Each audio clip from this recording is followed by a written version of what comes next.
Hello. So far in this series, we've talked about various aspects of dana. So we've provided some description. We've made some descriptions about different categories of dana. We've shown different ways it can be done, which ways are going to be more beneficial for others and for ourselves. Especially, we've also discussed about the mindset behind a donation. When we give with a good reason or intention behind the donation, and how we look forward to that donation, how we're feeling or thinking during the donation, and how we remember the donation after giving. Now, this description is very helpful and it's very important because it helps us to understand ways we should look to improve. However, finally, in some sense, we give out of a quality. We give a donation of food to a homeless person out of maybe compassion. When someone gives a donation, for example, for this Vesak Uposatha Day, many people are making donations of candles, lamps, flowers to the Buddha, making wishes for good rebirth and for the attainment of Nibbana. With that in mind, they are also giving out of a certain understanding to some degree of cause and effect, that this wholesome karma would be able to produce good future effects, beneficial effects in the future. Many people on this day are worshipping the Buddha, the Gautama Buddha. A Sammā Sambuddha's qualities are infinite, endless, immeasurable, ananta guno. And if we want to be able to understand the Sammā Sambuddha, we ourselves also should develop some of the qualities that were present in him, that are present in a Buddha, so that we can understand him better. Just like an artist that has practiced and trained and done studies, that has developed his skill over time, when he comes into the work of a master, he can appreciate that with much more taste than most of the other people. When someone has developed their craft for quite some time, they may also, when they come into other people's works, especially the work of a master, they may be able to appreciate that work, that writing, with much more taste. And this is the case for many crafts, many skills like cooking, carpentry, and so on. When someone has developed themselves by practice and developing understanding of those fundamentals and studied and really tried to develop themselves in that craft, when they appreciate or when they see a master's work, they can understand it with much more taste. So, while these descriptions are very important, and we will explore more aspects of donation, today we will try to apply a certain practice that will develop the qualities within ourselves, that will enhance all of our donations to be as beneficial as possible. This will allow us to start to apply and think about donation on a regular basis. The topic is, as you see here, the verse, Idang me punyang asavakkaya vahang hotu. We will explain the verse a bit, and then we will talk about some application. And then, by the end of this talk, you should be able to understand when this verse is showing up sometimes in Buddhist prayer, and also be able to practice this not just verbally, but mentally. And this will be a very beneficial thing for your practice. I will start the talk by doing the invitation to Devas, reciting Namo Tassa 3 times, and reciting this verse here. Samanta cakkavalesu atra gaccantu devata Saddhammang munirajassa sunantu sangamukhadang Dhammasavanakalo ayang bhadanta Dhammasavanakalo ayang bhadanta Dhammasavanakalo ayang bhadanta Namo tassa bhagavato arahato samma sambuddhassa Namo tassa bhagavato arahato samma sambuddhassa Namo tassa bhagavato arahato samma sambuddhassa Idang me punyang asavakkaya vahang hotu. Idang me punyang asavakkaya vahang hotu. Idang me punyang, this merit I have made. Asavakkaya vahang, we should split up.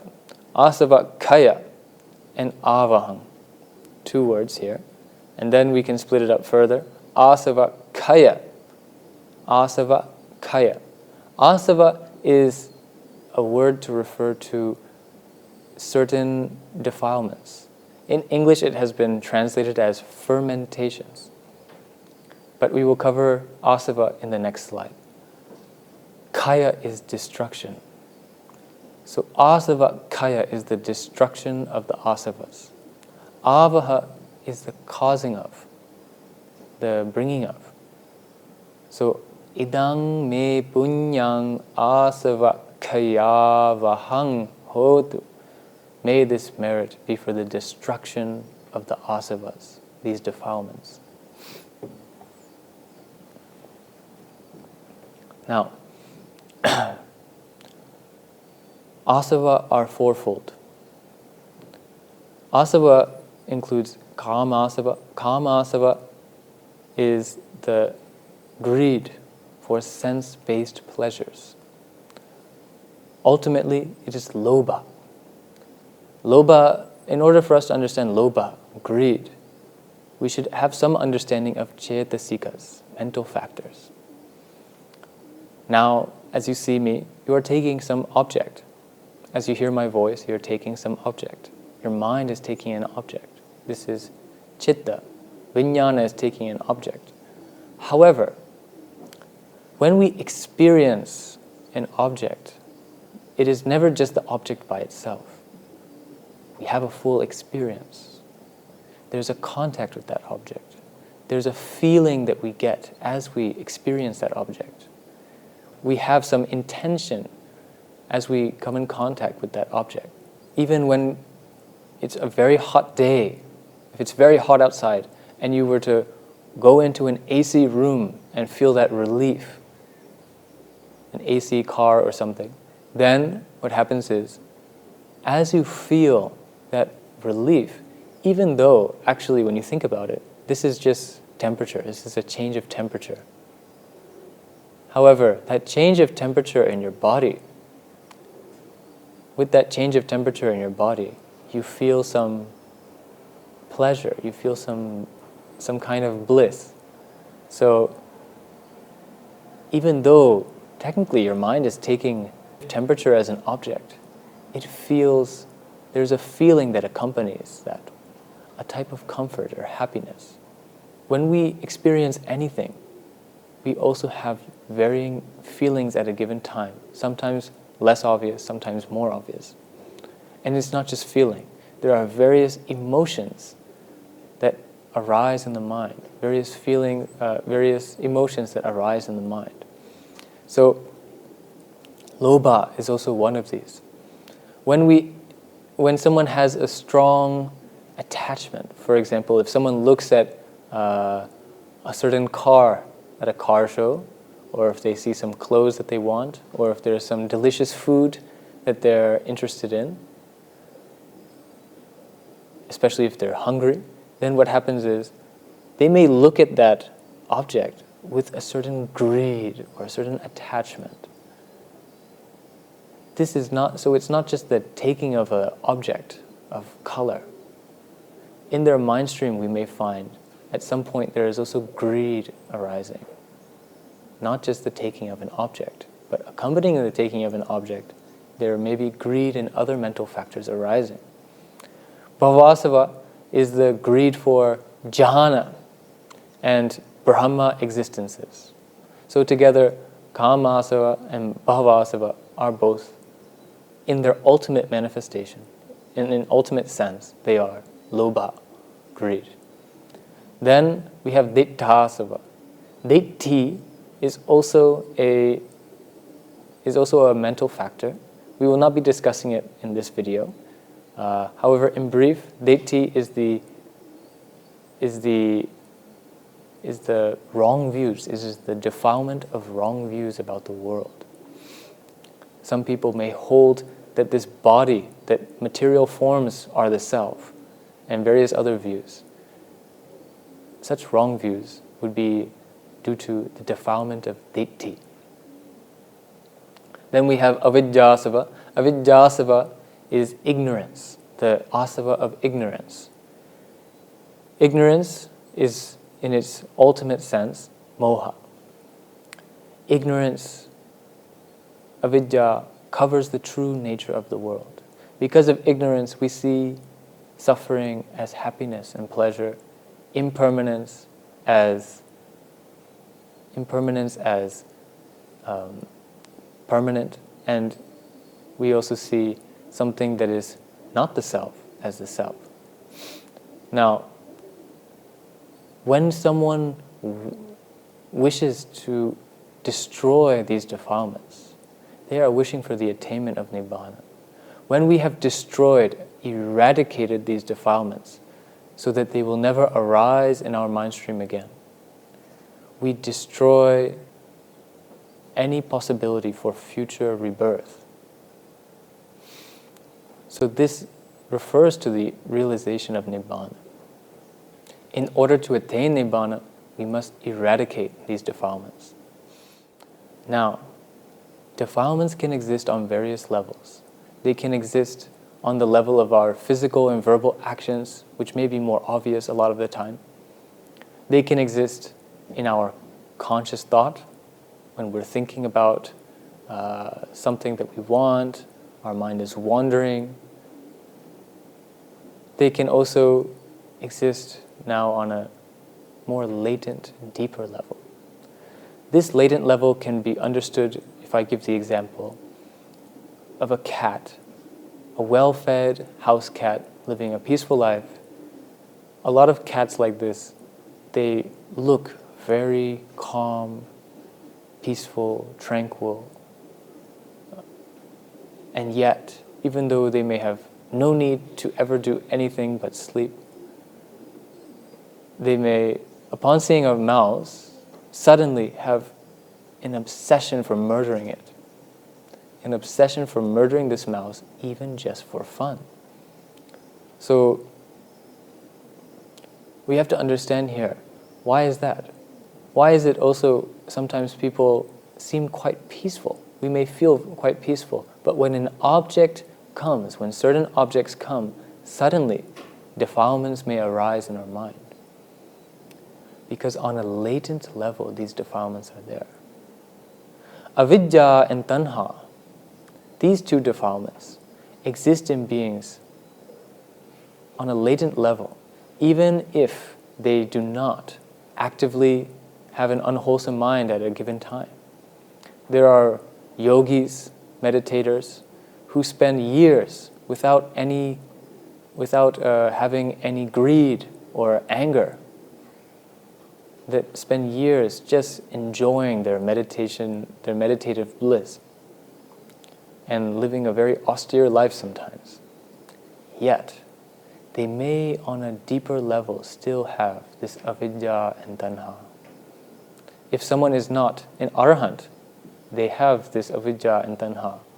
So, this avidya, this ignorance towards the world, and tanha, this craving, with these, we end up desiring future existence, desiring sense pleasures. And as we desire future existence, at least on this latent level, future existence shall come. And it is because of this avidya and tanha, when we do unwholesome or wholesome actions, they produce future results. An arahant has completely eradicated avidya and tanha. He never would do anything unwholesome. But when he does actions that we would be doing with a wholesome mind, it is just a functional mind on his part. Arahants have compassion. They like to help people. They like to give donations. They like doing these beneficial things. However, when they do, it is only with a functional mind. It does not produce the karma for future rebirth at all. When they pass away, it is their final passing away. It is because of this avidya and tanha that we, with our actions, are able to go into woeful states in hell as an animal, as a ghost, and so on. Or with wholesome actions, be born as a human, born as a deva, and if someone attains jhana and maintains it until death, they can be born as a brahma. But as long as avidya and tanha is in us, we are still prone to being born as animals, born in hell, and so on. Again, as it has been for this beginningless samsara. We have all been devas in heaven. We have all been brahmas before. And we have all gone to hell and been born as animals, born as ghosts again and again, countless times. There is no purification just by going to heaven or practicing jhana. So, it is important for us to work towards nibbana. Now, it is true that because of avidya and tanha, we can get favorable conditions, favorable rebirth, by making wholesome actions, good karma, for the attainment of nibbana. However, this is not we should not hold this as a virtue, of course. It is like you can escape from prison because you're in prison. You can get luxuries in prison because you're in prison. It doesn't mean that avidya and tanha are our friends. However, because of avidya and tanha, our wholesome actions have the capacity to bring these future results in samsara. Now, when someone has developed themselves in many wholesome qualities, such as saddha, when someone has developed themselves in saddha, faith, as we will discuss in a future video, sila, morality, abstaining from killing, stealing, sexual misconduct, lying, alcohol, etc. When someone has developed sutta, learning. When someone has developed chaga, generosity. When someone has developed panya, wisdom. These 5 qualities. When we have developed these, we, with these wholesome qualities, may be able to be reborn in very good destinations. However, being reborn in good destinations is a byproduct of a certain karma getting the opportunity. And if someone does not make the wish to be reborn in any certain realm after death, even when he has these wholesome qualities in them, it is not sure where they will be reborn.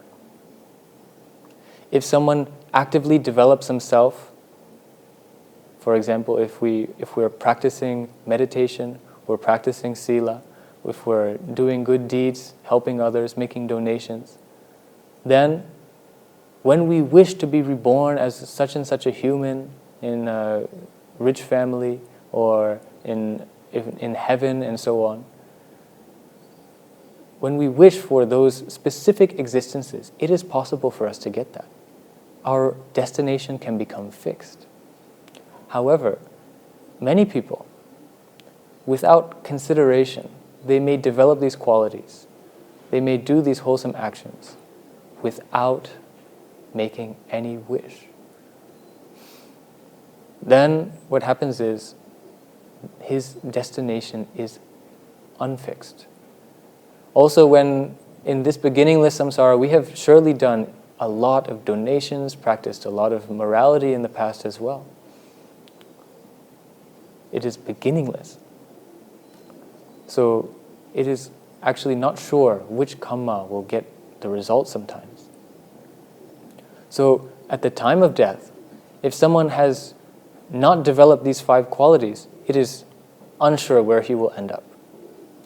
And even if we have developed these 5 qualities, if we have not made any particular wish for where we want to be reborn, it is also undecided, it is unfixed, it's unsure. The example is given here.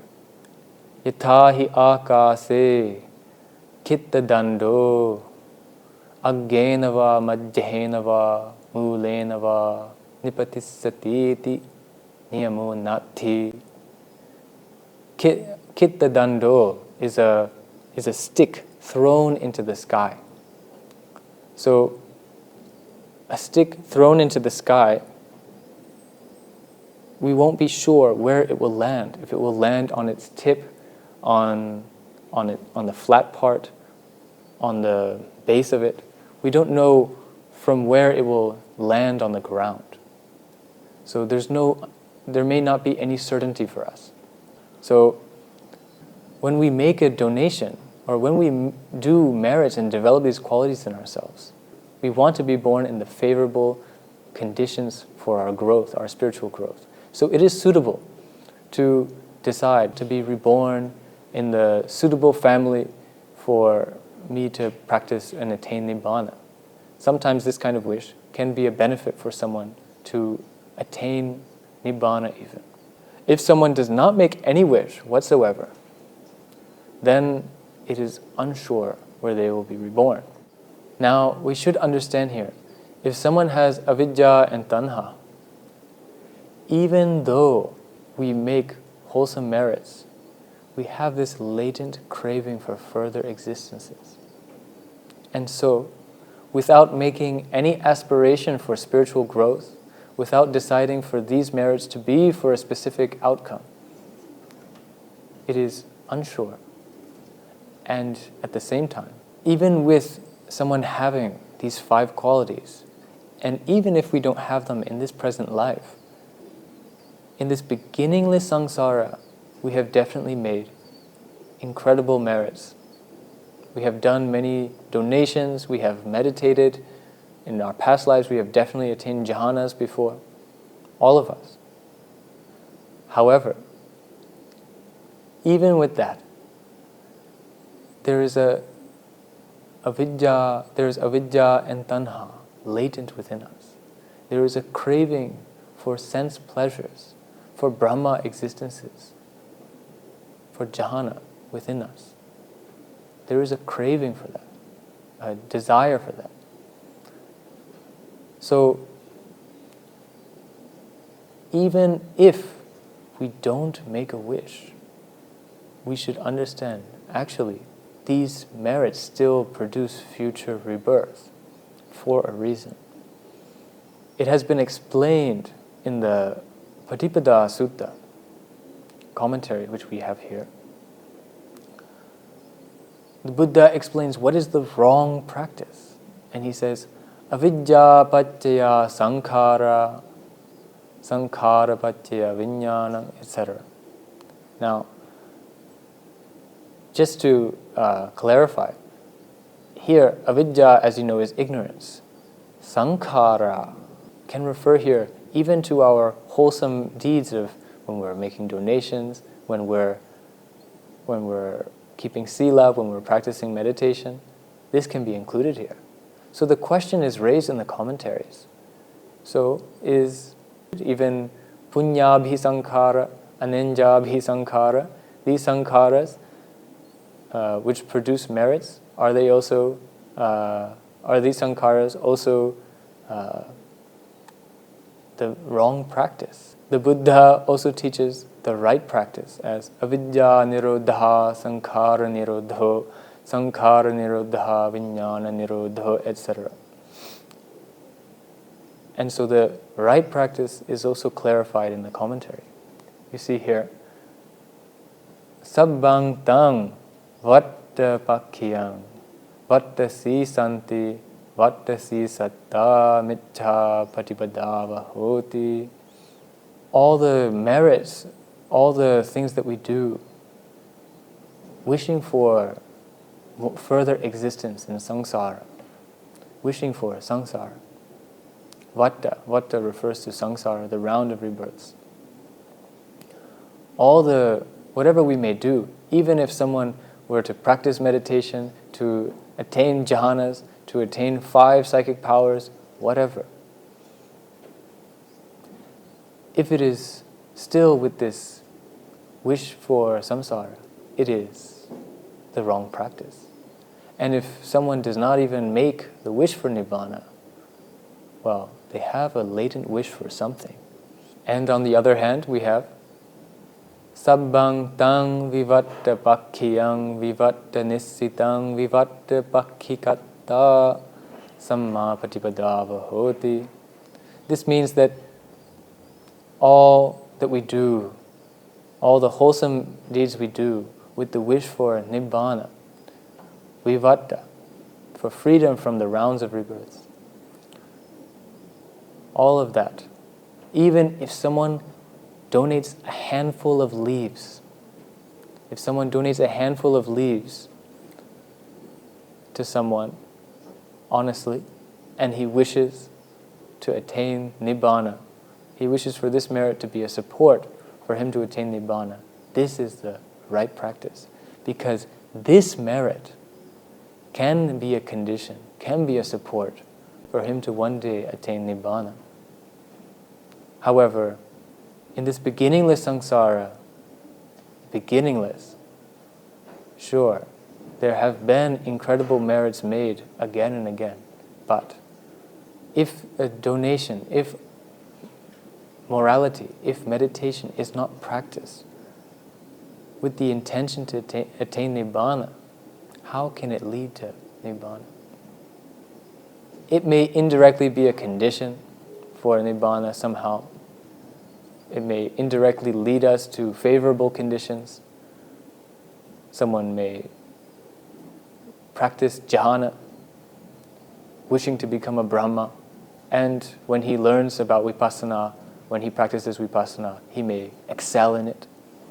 That might happen, but still directly, without the vipassana, without the intention to attain nibbana, how can someone attain nibbana? Now, it is shown further that when we make the wish, when we do merits with the wish, idang me punyang asavakkaya vahang hotu, arahatampi pacceka bodhiñānampi sabbanyutañānampi datung sakkoti eva. These merits can lead to us attaining the arahata, to become arahants, to become pacceka buddhas, to become samma sambuddhas, and attain sabbanyuta jnana, omniscience. So it is through making merits and practicing meditation with the intention to attain nibbana, asava-kaya, that we can be free from samsara, that we can liberate ourselves from samsara. And even we can attain higher bodhis with such a wish. However, of course, we need, for higher bodhis, it is very important that we understand that higher bodhis require a great amount of effort and merits.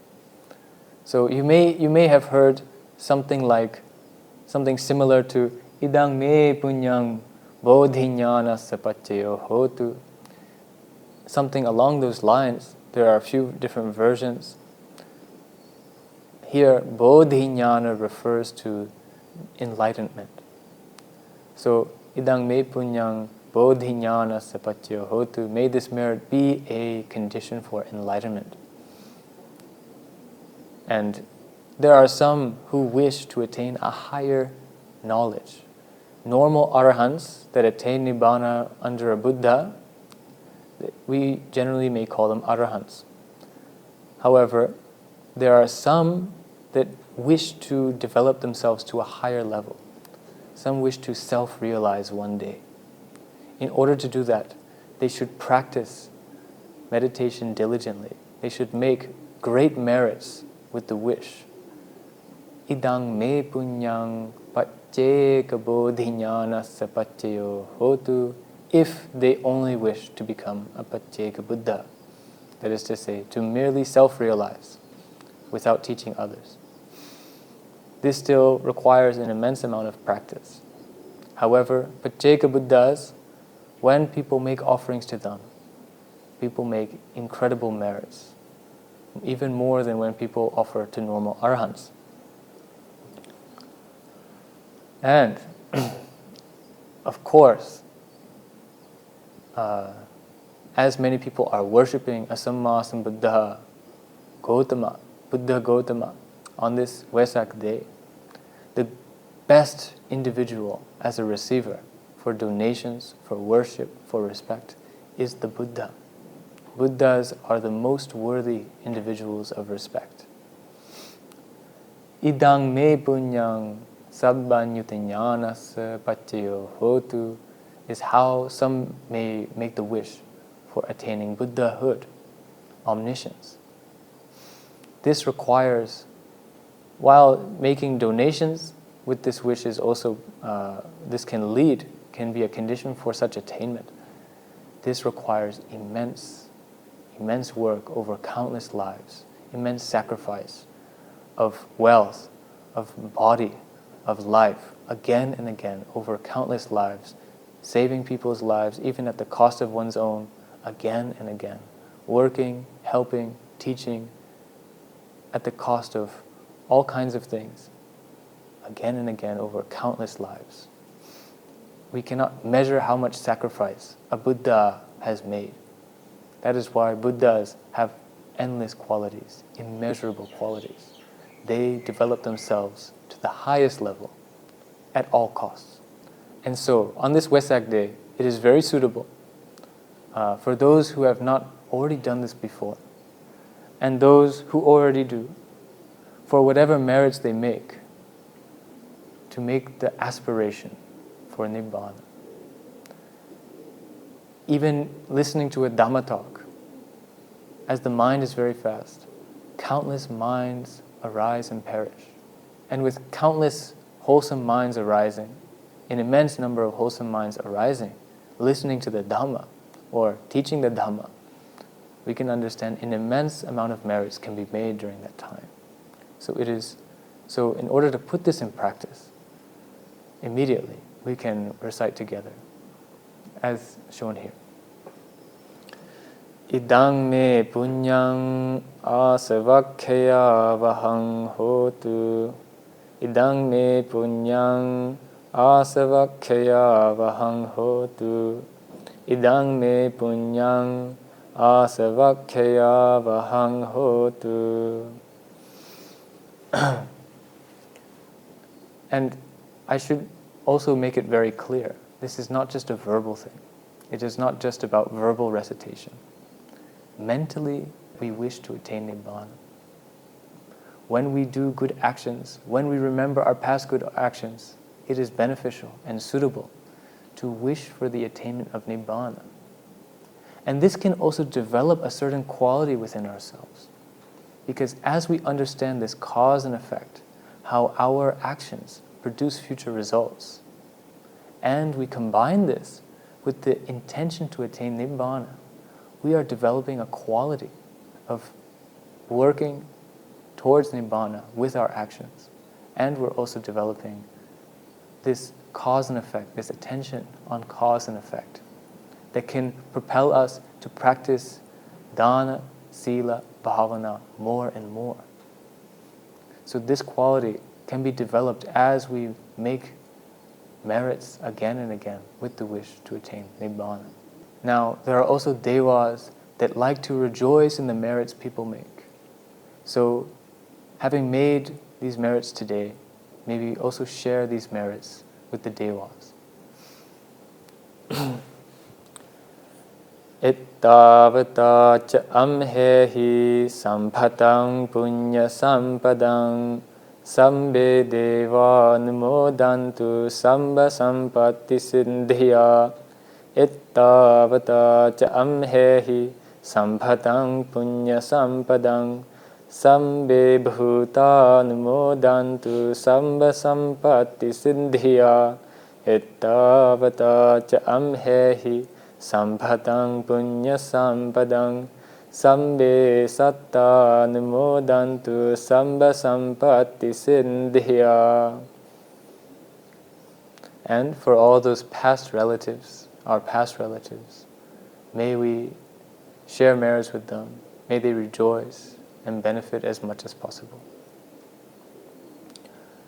Idang vo nyati nang hotu sukhita hontu nyatayo. Idang vo nyati nang hotu sukhita hontu nyatayo.